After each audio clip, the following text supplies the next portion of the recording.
So I got into alcohol and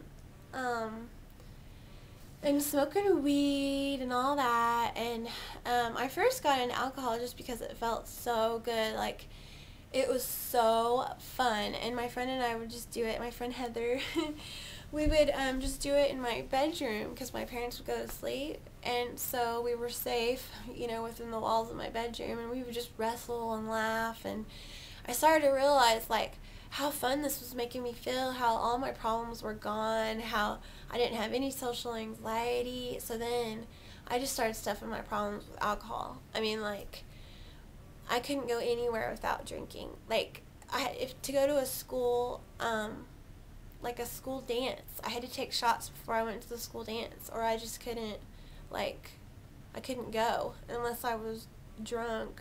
And so then, finally 16 is when you start to drive and you start going to parties. And so, of course, at a Halloween party, we were all drunk, and I met someone at a party, and we went to the same high school, and so we started dating.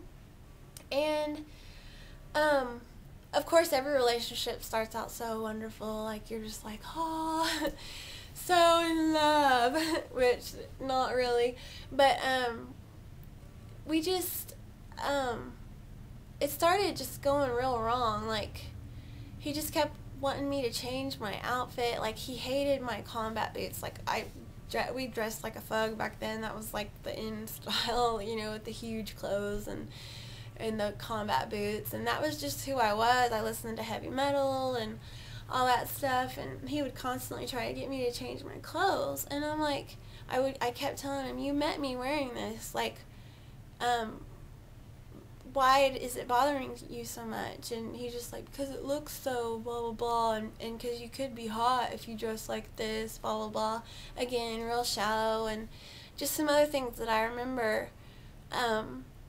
from that relationship is I remember being at his house, and I was cold, so I wanted to borrow a sweatshirt, and I was like looking through his closet, and I was like, I need to borrow a sweatshirt because I'm cold. And I went to grab a sweatshirt, and he's like, no, those are my good ones. And he, like, looked all the way in the back, like, for, like, his grungiest sweatshirt he could find, and all we were going to do is watch TV. It's not like I was going to go mud wrestling in it, you know. And I remember just, like, thinking, you know, just all these little seeds that the devil puts in you. You're not worth it. You're not worth a good sweatshirt, you know. And just, yeah, that was just a big thing I remember in our relationship. So that I'll spare you the details of what happened in that relationship, but we ended up breaking up. So then I started dating someone else. Of course, we're filling the hole. I just would jump from one guy to the other because just so you don't feel pain, you know, you just rebound to the next one. So I dated the next guy, and we ended up going to this concert, and I forgot what concert it was, but you know, people crowd surf at concerts.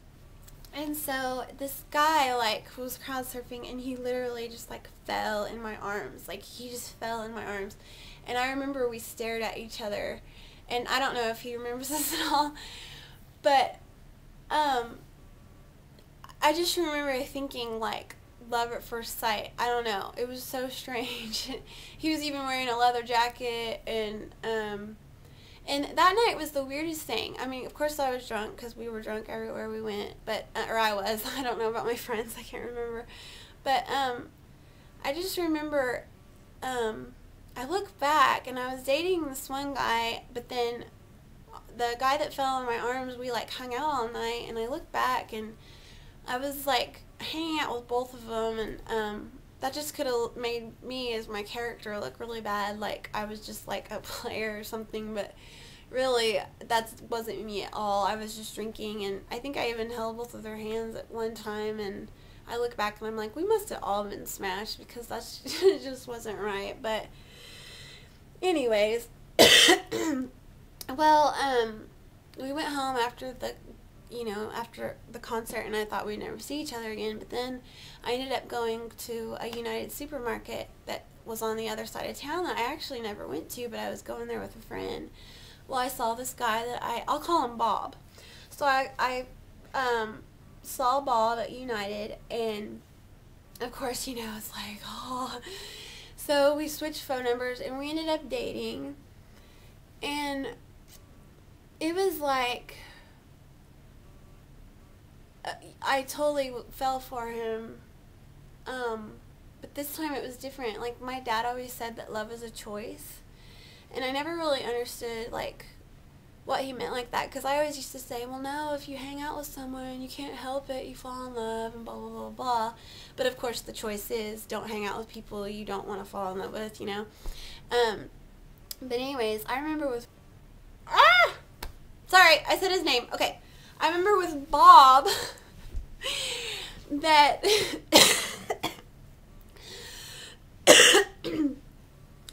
that I remember thinking...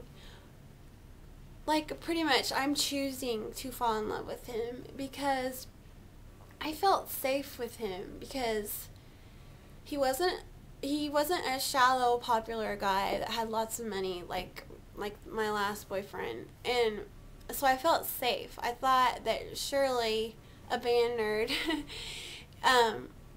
you know, would never be shallow enough to do me wrong like this other guy. And so because I felt safe with him, again, band nerd is a very high compliment for those of you, like, my dad's a band nerd and he's the best.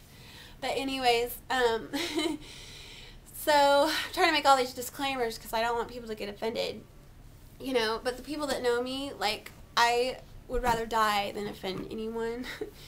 So anyways, I was going to talk a little more about that. I'm going to skip ahead to where Bob and I break up. And I remember talking to a mutual friend. And I guess we were talking about how I used to talk about how he used to be such a dork and stuff like that. And, like, how he'd wear dorky jeans and all this stuff. And I guess my friend... like, interpreted it wrong or twisted the words or something, and then ended up telling Bob that she said that before you guys got together that you totally dressed like a dork and blah blah blah. And he was so upset with me. He's like, I thought you were different than that, and, like, wouldn't let me explain and all this stuff. But what I was saying was, I loved that he was a dork. I was happy that he was a dork before we were together. That's why I fell in love with him. That's why I was safe to fall in love with him. I was searching for the dorky jeans. That's what I wanted. And what I meant by he dresses cool now is not because of me. It's because, I can't remember, like, how he got the money, but he started going shopping and getting cool clothes. I had nothing to do with it, and I guess that's what he thought that I meant when she told him that. I was saying I liked the dorky Bob,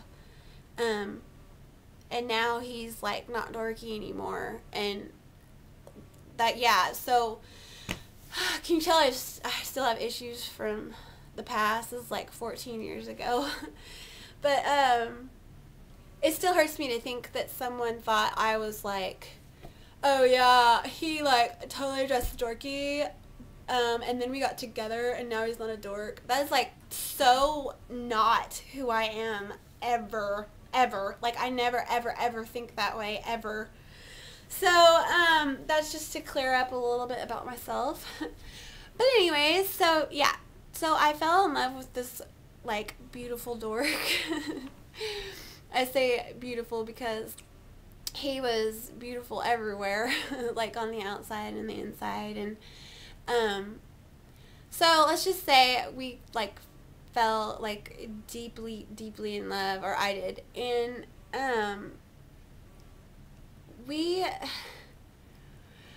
I don't know what happened. Like, of course, I was really big into alcohol, and we started getting into drugs and stuff, and our lives just started changing, you know.